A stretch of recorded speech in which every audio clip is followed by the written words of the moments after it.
Yo, what's up, guys? It's the Moral Compass, Mark Poulton, and I am solo, as you can see.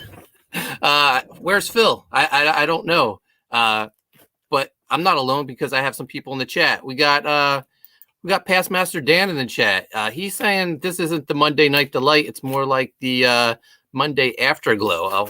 We'll see. We'll see how this episode goes. Hopefully, Phil will show up. Past Master Dan also says, teach me to write, Mr. Poulton. You won't be disappointed. Maybe you could be my apprentice. Maybe I'll bring on an intern. Moral Compass very busy.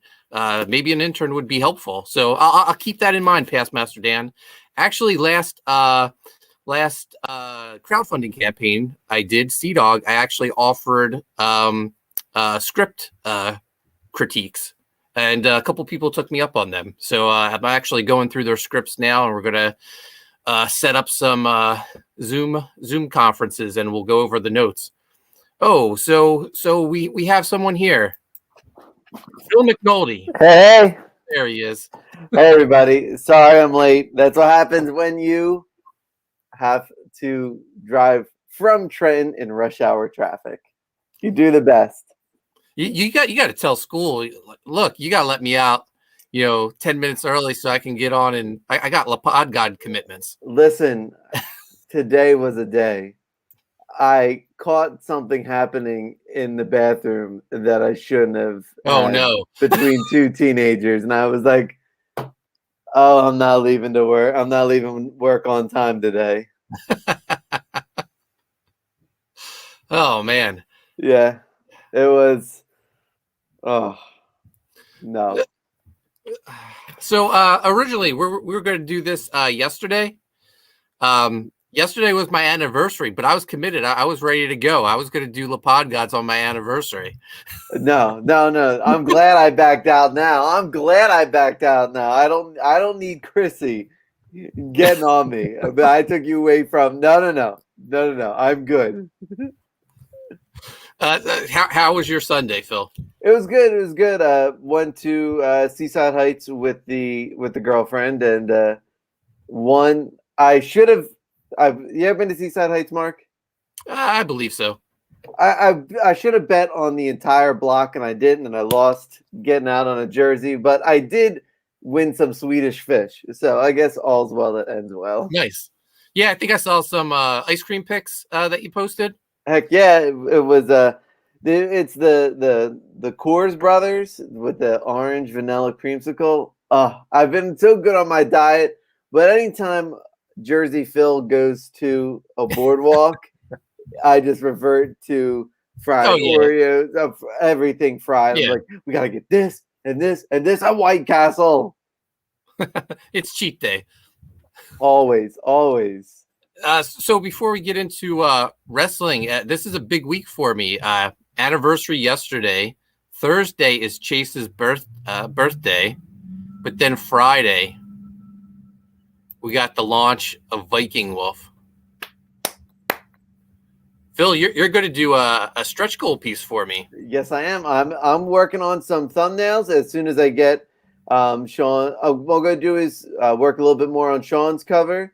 And then I'm going to go send you some thumbnails. So expect them sometime during the week. We'll see. Hopefully by Wednesday. Yeah, I got both of the best friends doing pieces for Viking Wolf. Super excited about it. Have you seen the trailer for Viking Wolf? Oh, yeah, I have. Yeah. What the people don't know at home is that I'm part of the exclusive best friends chat where we get to see a preview of things happen before they really do. So I'm gonna play the trailer right now for anyone in the chat who hasn't seen it.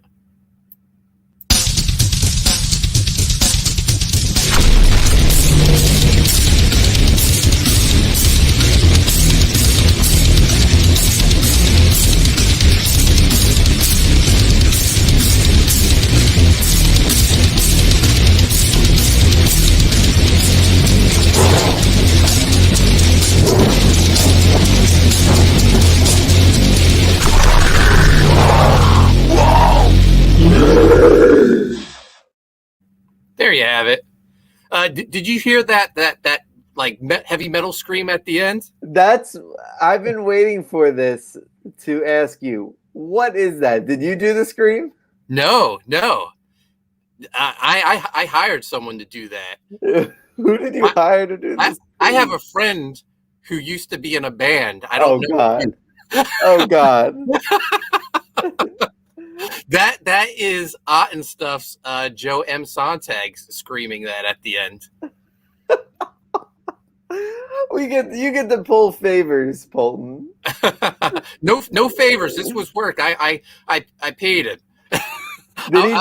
Did he do the guitar as well? No. That's just some rights free heavy metal music I got from YouTube's library, and I sent it to. I sent Joe a rough cut of the video, and I was like, "Hey, at the very end, as the Indiegogo logo comes up, can you scream Viking Wolf in like a heavy metal growl?" And he was all for it. So yeah, I was very happy with how it came out. It's good. You're the king of the trailer. I love it. Yeah. I love having these come together. The Red Gaze edited it for me so shout out to the Red Gaze. Also, we got Amanda B in the chat. What's up, Amanda?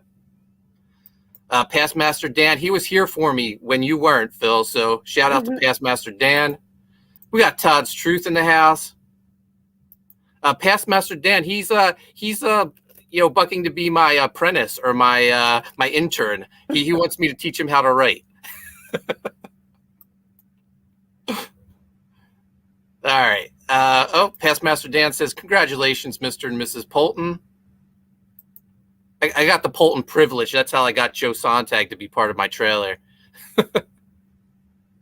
And is Phil not on Twitter? Geez, Phil, do better. Phil's part of Twitter. He's at Animated Phil. Yeah, at Animated Phil. Give me a follow. We got some breaking, not really breaking. We got some breaking Impact news. Our boy Eddie Edwards out of action. Could be up to 3 months. He had appendicitis. The reports were saying, he was next in line for Kenny Omega after Moose. We've been through this, Phil. Impact loves to tease us with Eddie Edwards. They never give us Eddie Edwards. No, we're not going to get that match. Unfortunately, he's the guy who deserves to take the strap off of him. Go. If you're going to be Mr. Impact, then let him be Mr. Impact. He deserves it. I don't think Moose is going to pick up the victory. Still think it's too soon for the collector gimmick to end. It's why I think and Andrade is like a one-shot into the company. He's not even signed for the company, so I think Omega's going to keep the AAA belt. Yeah. So there's just no time for him to drop it right now. So hopefully the appendicitis could be the best thing to happen, because hopefully Impact gets to see the error of their ways and have him take it off. Yeah. Maybe a couple months away. We'll do him good, and he'll become like Scott D'Amore will miss one of his toys to play with and be like, this Eddie Edwards is shiny and new. Let's insert him into something high profile. Yeah, let's hope so. The guy deserves it. Maybe they can give him a slight gimmick change, because I feel like he's now forced in, like, we know he's Mr. Impact, right? And now they're sort of trying to force that upon him. It doesn't need to be a gimmick. He is that. Past Master Dan says, lucky appendicitis. Brilliant. Yeah, I mean, that's not wrong. If Eddie did that, I'd be even more proud of him. All right. Impact starts off. We get Rohit Raju versus Jake something. And every week, I'm like, this is when they start pushing Jake something. Because they made a big deal about him. Mm-hmm. And I was on board before they were, I think. When the Deaners broke up, I was like, he's the guy. Mm-hmm. And you were on board with Cody Deaner. But I was Team Jake something. And this week, He takes the L to Rohit Raju. Rohit has Mahabali Shira out with him. And I'm like, what the F? What's going on here? Isn't this the second week they've done this to him? Yeah. This is the second straight loss to him. But I wasn't the only one who thought that. Jake something thought that, and he snapped. And he annihilated Mahabali Shira. What does this lead to? It's going to lead to a pay-per-view victory over Rohit Raju. I would not. I wouldn't even bank on that. Their booking of Rohit it confounds me. Why is he still on the roster? Confounds me. Like, they have so much talent, and somehow Rohit Raju finds his way on every single episode, on every single pay-per-view. I don't get it. He must be a buddy of Scott D'Amore's. That's the gotta be. We got Mo Biggs in the chat. Mo Biggs, who calls himself the Kenny Omega of the chat. Whenever I see Mo Biggs' name, you know what I think of? Phil, you might be a little too young for this, but do you remember the band Blackstreet? Yeah, I do. Their song "No Diggity." Whenever I see Mo Biggs, I think Mo Biggity. Mo Biggity, yes. We got Hicks Villain, a wrestling fan. Hicks Villain says, this match confused me. Jake something struggled against the guy half his size, then demolished the bigger dude. That's Impact booking with Jake something. I got some flack for saying, man, the way those strobe lights hit Jake something, but they really did hit him really well, and he looked like a star. And since then, I'm just done. They're gonna have to do a triple XL style recoup with him, but also keep it going. Mo Biggs says, "No Diggity was about crack. Bag it up." No more crack talk. That time Viper took over the chat was enough for me. So Jake something snaps. He annihilates Mahabali Shira. Rohit Raju runs off scared. We then go to match 2. Well, actually, we go to a backstage segment with Rachel Ellering and Jordan Grace. Jordan Grace is pissed off about losing the titles to Fire and Flavor after winning them a week ago. And she says they're not wrestling. She's going to go talk to Scott D'Amore, see if she can get them a match. So then we go to ringside, and we have Kira Hogan with Tasha Steelz, and she's taking on Tenille Dashwood, who has Caleb with a K in her corner. Tenille picks up the victory with a super kick. They beat her down. And this is when like all the divas start coming out. Deonna Purrazzo, Kimberly, Susan. We get Taylor Wilde. Taylor Wilde gets beat down. Then we have Havoc come out. We got the whole Impact female division. Do you remember Slammiversary when we really got the Pod Gods on track? And every time it was like the female battle royal, it's someone's friend, it's someone else's friend. I got the same vibes every time someone came out. Oh my goodness, it's Havoc. She's this person's friend. Like, oh, come on. Yeah. They're still doing the Tenille.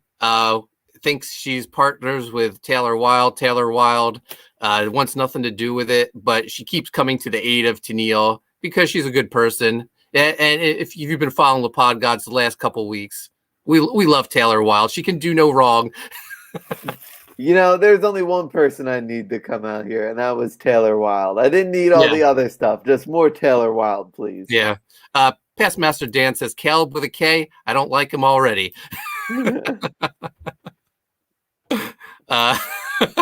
Mo Biggs, that Caleb guy reminds me of McNulty.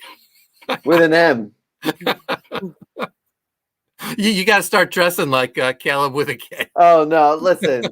Listen, I would never give up my Gemini Prince pin on a tie to dress up like Caleb with a K. I got more style than that. So we got Hicksville, and he has some booking advice. Tennille is waiting for her Aussie buddies to get signed. What about Tennille being paired up with the Iconics? Oh man, would they be a welcomed addition to this roster? I think I said it before when we talked about the releases on a couple episodes back. This is the spot for them. Really, it is. Like, especially if they get a working relationship with AEW, like the Good Brothers, because Sean Spears is Peyton Royce's husband. Why not? Just go for it. Yeah, although I don't know, pairing him up with Tennille would be the best idea. she's kind of been like the kiss of death to every angle she's been involved in. Although Taylor Wilde, luckily, hasn't met that fate yet.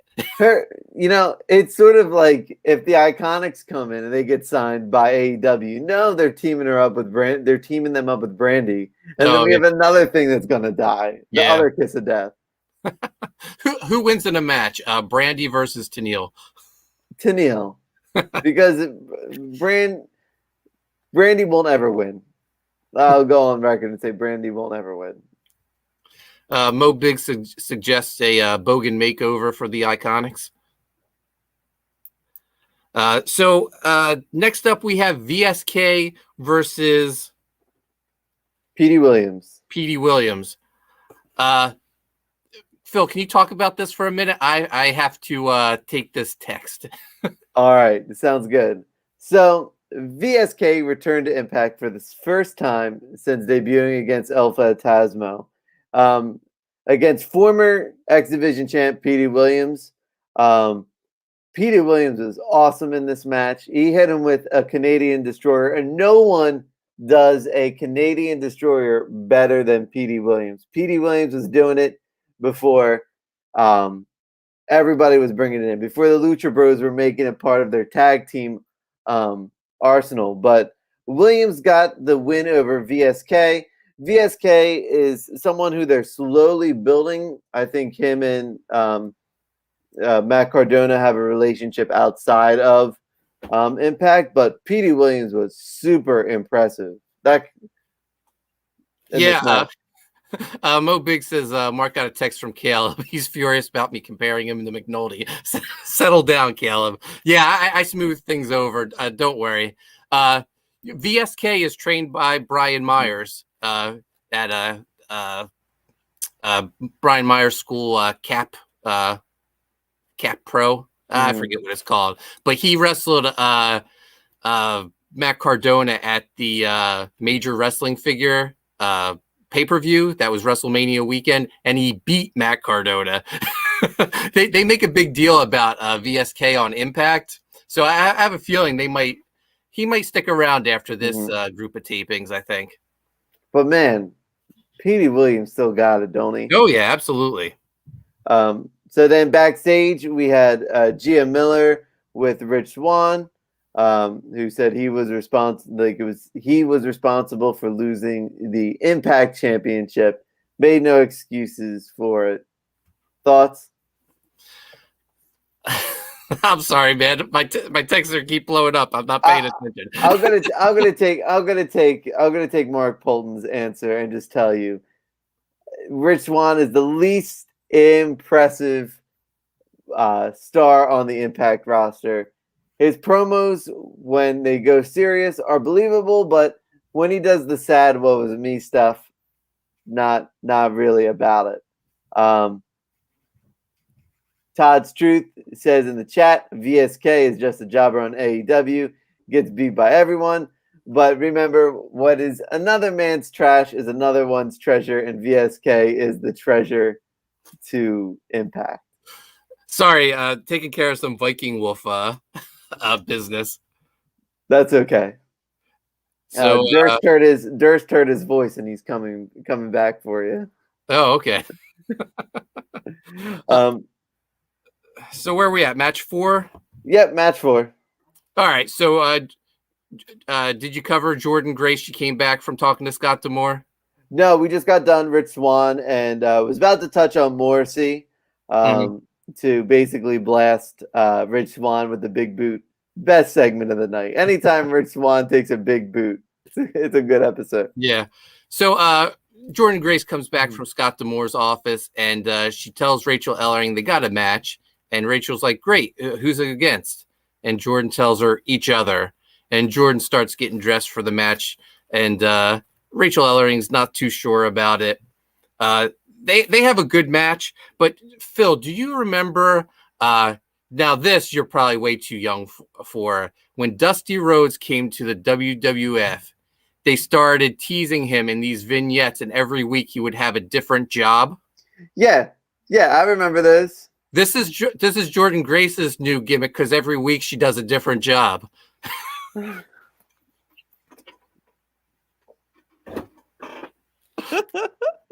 long have you been sitting on that? I just came up with it. That's awesome. Oh my god. And she re-signed with them? Yeah. So why? Jordan Grace, she takes the L to Rachel Ellering. She looks pissed off, but she gives the handshake and the hug. We're getting heel turn Jordan Grace, I would assume. We got to. She's got nothing left. They've got either she turns heel or she's got to leave, because I can't. She's just dying here. She's dying in this weird, crowded women's division where somehow Tennille Dashwood can get a bigger push than Jordan Grace, and she's teaming up with Jazz, teaming up with Rachel Ellering. This has to be a heel turn and say, I'm no longer up for this crap, and maybe we get a double turn between her and Deonna Purrazzo for the championship. Mo Big says maybe her only other offer was from Ring of Honor. No, we've seen AEW's women's division, and we'll talk about that. We'll talk about that in our Dynamite review, because oh my god, it's bottom of the barrel now. Next up, we have Backstage Segment.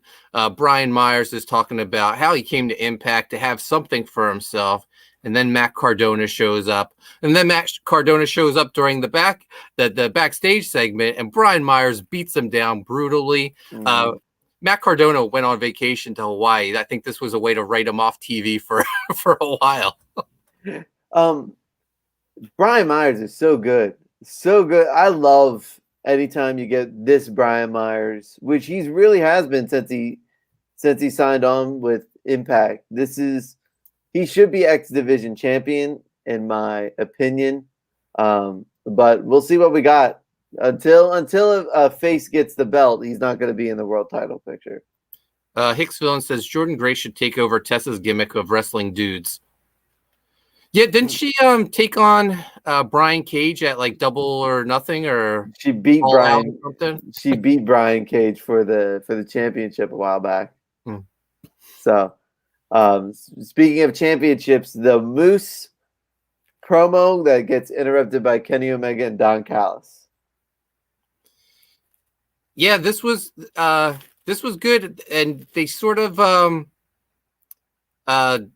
I think they're kind of playing their hand that Moose isn't winning this, right? Because he had to come get saved by Sami Callihan, and every week that's the guy that Don Callis is scared of. He's not scared so much of Moose, but Sami Callihan really has him scared. Yeah, I wonder if when is Slammiversary? That's in about a couple months, right? Yeah, I think Slammiversary is. I want to say July. So yeah. we're coming up. Yeah, pretty fast. We're coming up, and this is gonna be great. I don't think Moose is signed. He's teasing that he signed with NXT. He says, "I wonder what my next move is gonna be," with all caps on the N, the X, and the T. Right. But really, this is good. This is. Moose is a star. He's always been a star, and I like this. I like how it's almost a Lance Archer effect. He's not changing who he is; it's just changing his opponent. Hicks Villain says she wrestled dudes all over the indies. Past Master Dan said oil, leather pants. I'm listening. And Todd's Truth says, "How are you afraid of Sammy? He lost the championship to a girl." Right. Yeah, it's. They try to heat him up. I think they're going for something. I mean, I think it's going to lead to a hardcore match. And I think that's a interesting. I think Kenny Omega secretly likes those matches. You know what I mean? Like, he booked himself with the Moxley one. Maybe it'll be an exploding barbed wire match, and they can get the finish right. Right, hopefully, and maybe it's Sami Callihan who gets blown up this time. Who knows? Well, Impact isn't taping in front of crowds yet, so they could pre-record that explosion. Yes. So, speaking of oil, I had my oiliest wrestler of the week in this upcoming match, but then the main event hit. I originally had Juice Robinson as the oiliest wrestler of the week, but then he was upstaged by one man in the main event. Yeah, so Finn Juice, they defended the tag team titles in the main event against Ace Austin and Man Fulton. They get the victory, but before they can celebrate, Violent by Design's music hits. They come out with the little trophy. They're calling their shot. They want the tag team match. Rhino's not holding that title shot for Heath. Heath's great, by the way. He comments on Twitter like as this stuff's happening. And so Violent by Design, they want the tag title shot, and it's Rhino and Big Joe Doring. And Rhino is looking absolutely great. He's all oiled out and glistening. Let's I had this up. Let's see if I still have it. Here we go. Not only does Rhino win the Impact Tag Team Championship, but he wins Oiliest Wrestler of the Week. And that little screen cap, you can see not only the shoulders glistening, but he took care of the leg game too. The calves.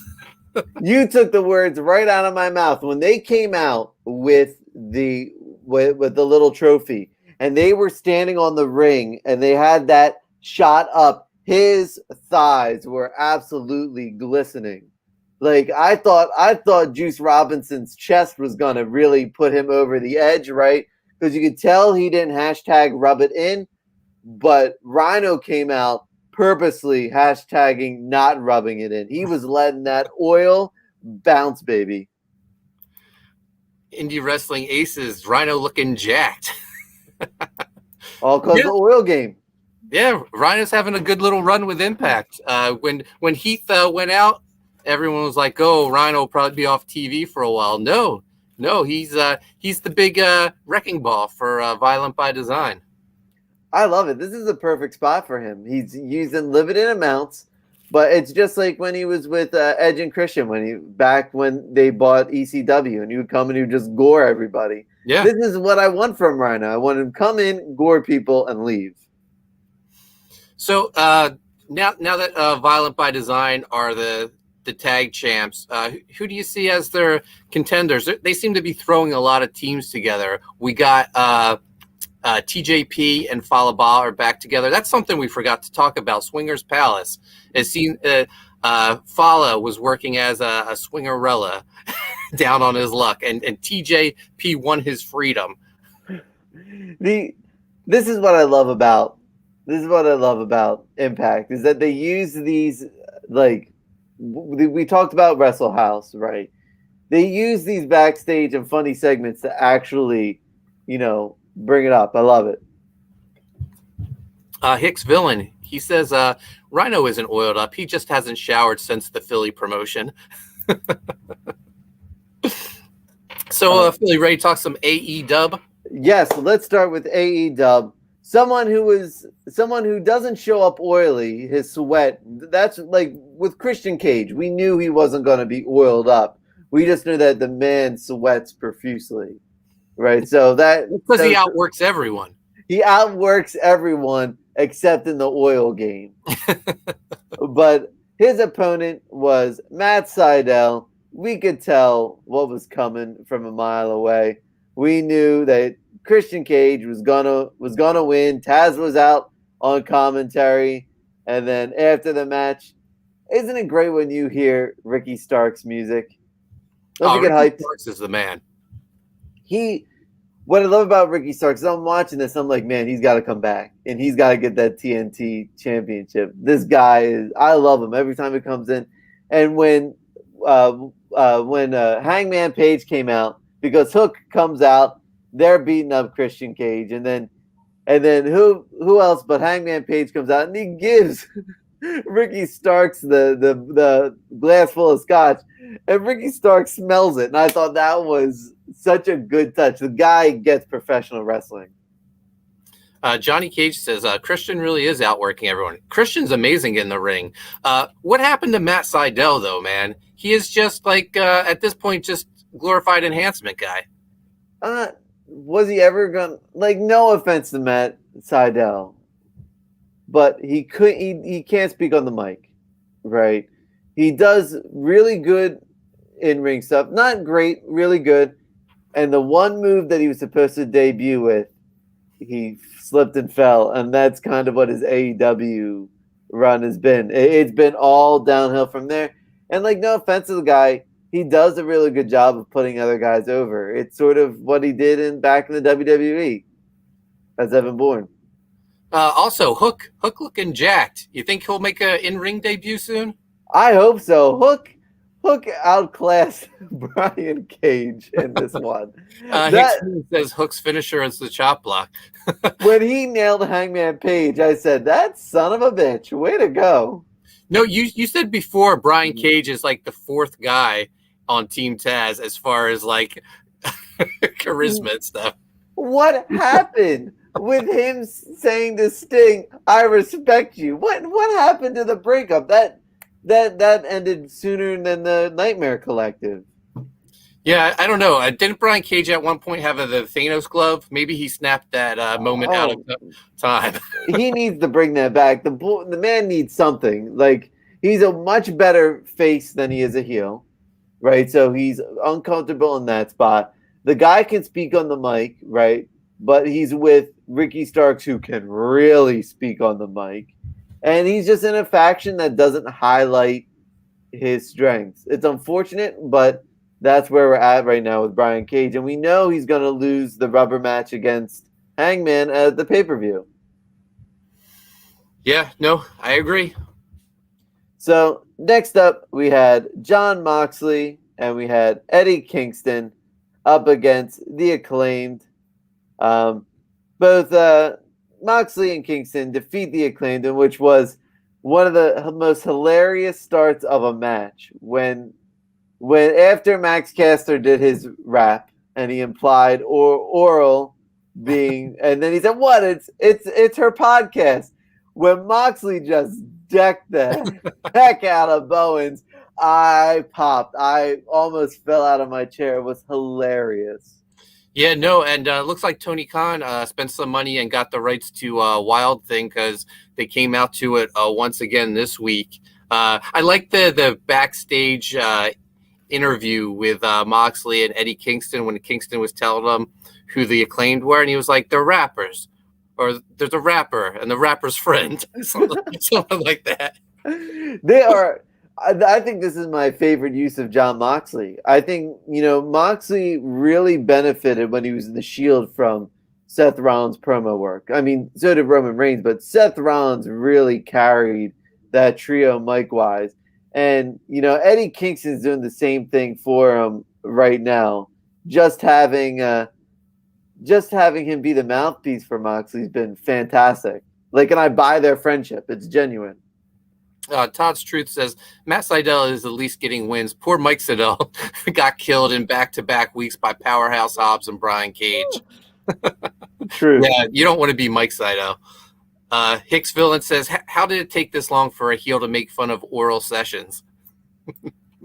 Well, give it out to Max. Max Caster is awesome. The future is bright for that kid, but he's got to. Maybe he'll go from rapper to soldier like Cena. But the match was fun. It was awesome. It sort of is setting up it sets up what's to happen on our main event, setting up the next sort of match to come at the next pay-per-view. But next up, we had Scorpio Sky and Ethan Page cut some promos before getting attacked by Sting and Darby Allin. Yeah, so we're getting this match. We're getting Darby and Sting versus Scorpio Sky and Ethan Page. And this isn't a cinematic match. This is an in-ring match.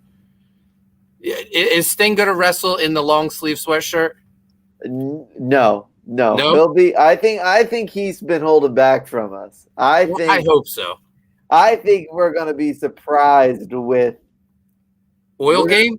with his with at least with the chess game. Yeah. But I think we'll be okay, and I think you can't ask for two guys to go up against. We here called it. We love all ego Ethan Page. Scorpio Sky is great in the ring. You couldn't ask for two better and safer workers to work against. Two young guys who are really underrated in the ring. Just no buckle bombs. Yes, please no buckle bombs. But how good was Ethan Page's promo against Darby Allin? That was awesome. Yeah, no, we knew Ethan Page was great. Oh, but I mean, when he said, "I'm going to be that final nail in your coffin," that was fantastic. Great line. But Johnny Cage says so. Now Sting wants to get physical. Good thing Ethan isn't Miro. Yeah, I don't want to see Sting taking on Miro. Which, by the way, when we get to Miro, he is my winner of the week. He is like my true winner of the week. So here we go. So next up, we have a match between Hikaru Shida versus Rebel, not Reba, with Dr. Britt Baker. It was what we thought it would be. It was Shida going over Rebel and then having Britt Baker come in and attack afterwards.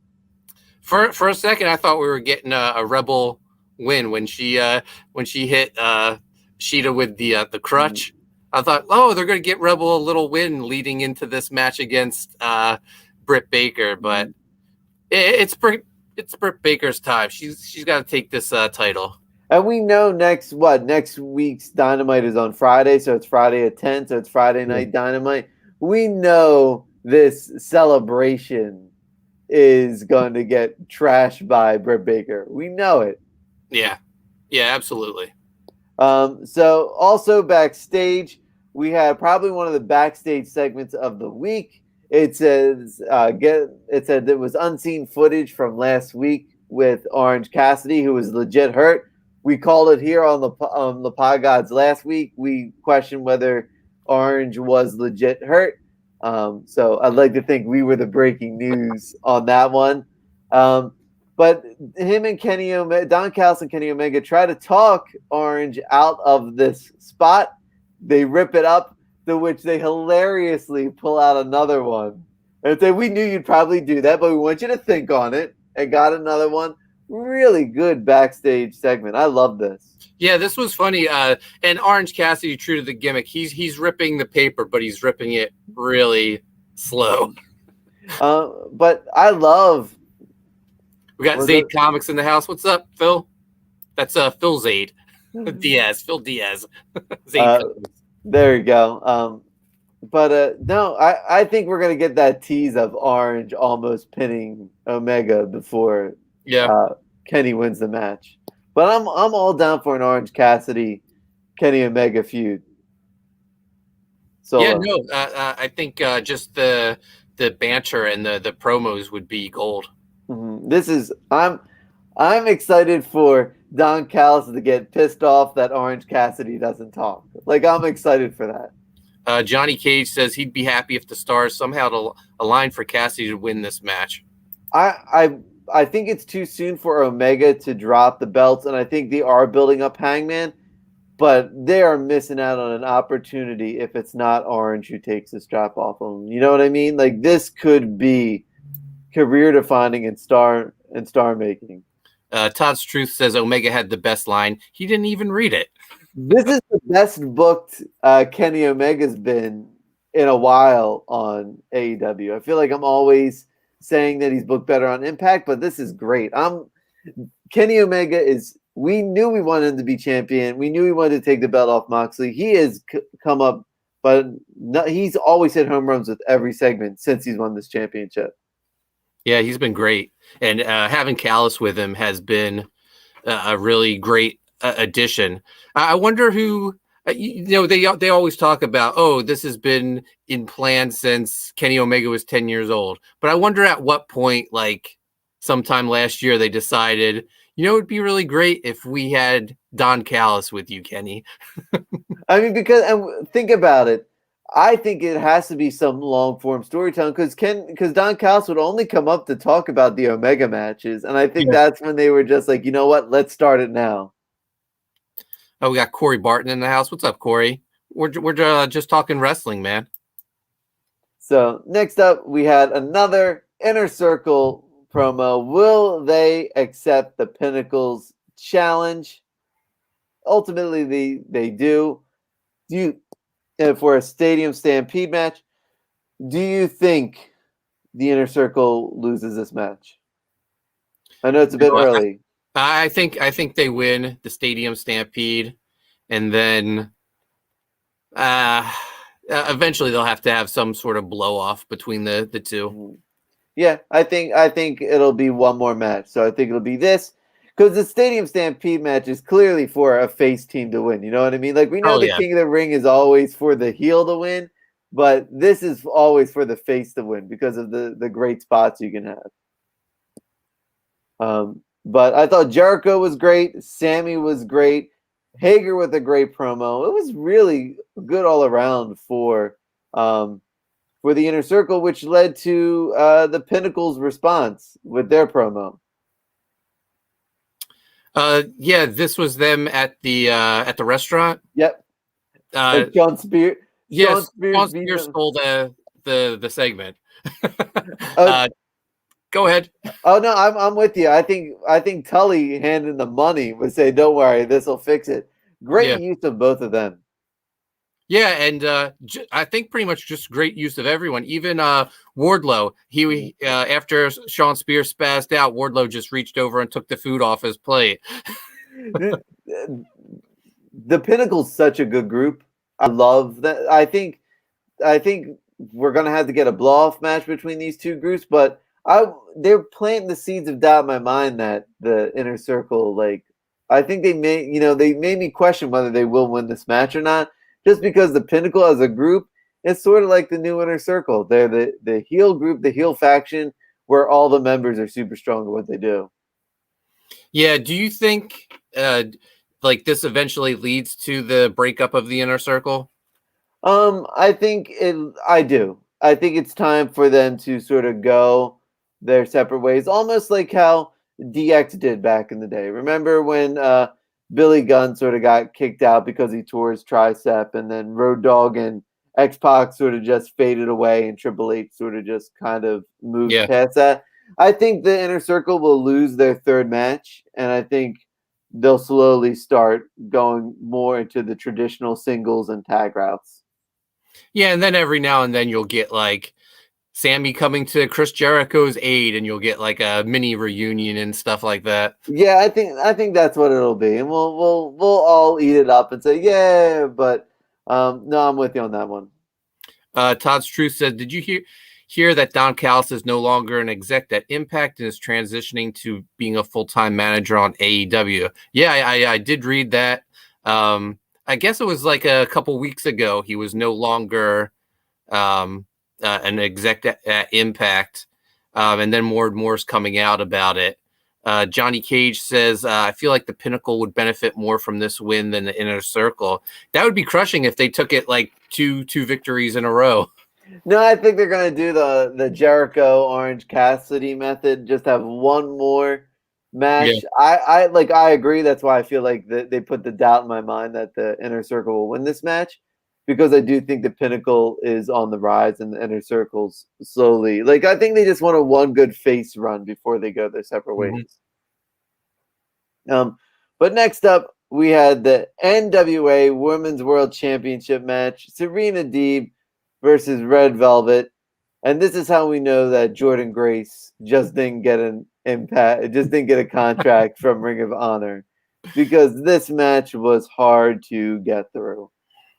They got to stop making Red Velvet a thing. It's not just like Fetch.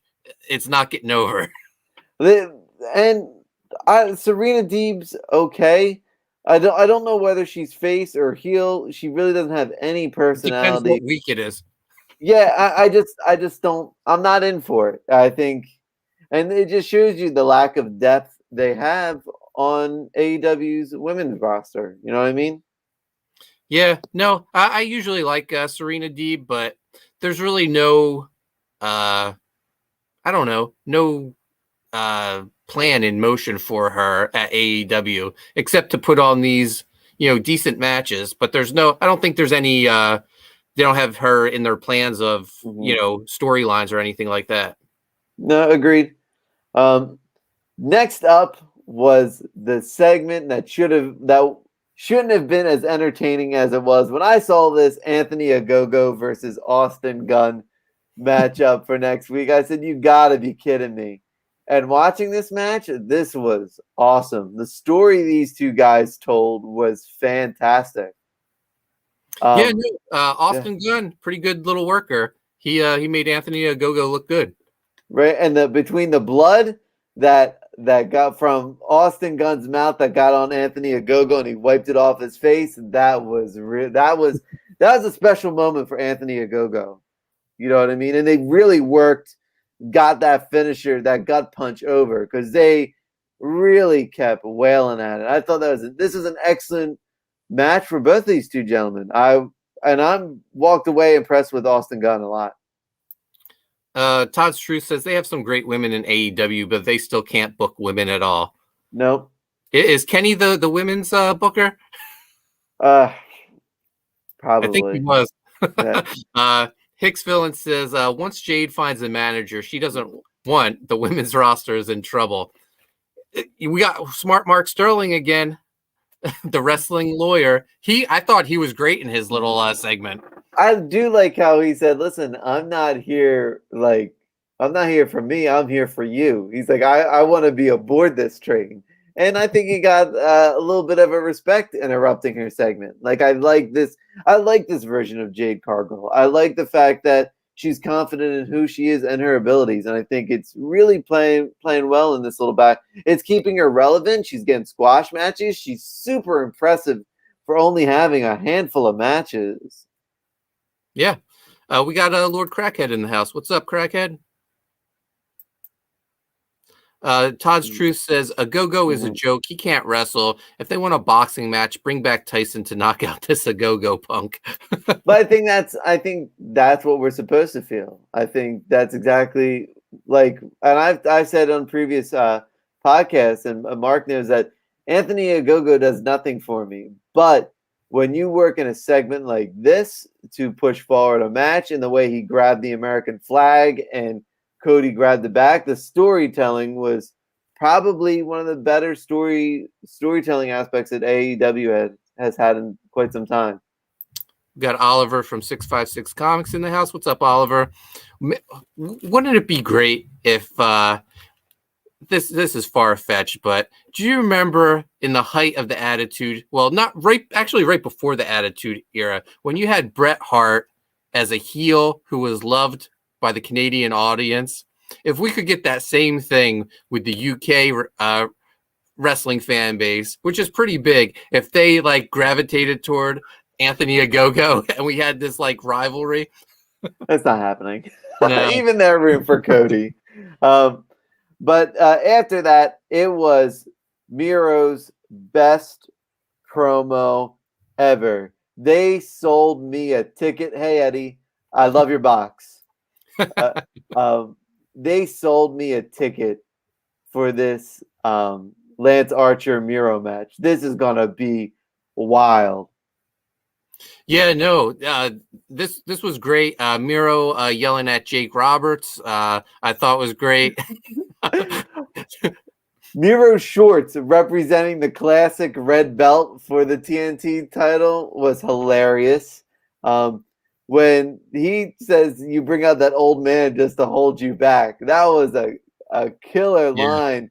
And then when he said everybody dies, he goes, yeah, everybody dies. I just prefer to be you first. I was like, Miro brought his A game. This is this is what we wanted from him in WWE, and I'm so glad we're getting it because I think he's already stamped him as a better champion than Darby Allin just with this promo alone. Because now Yeah, I'm excited for these matches.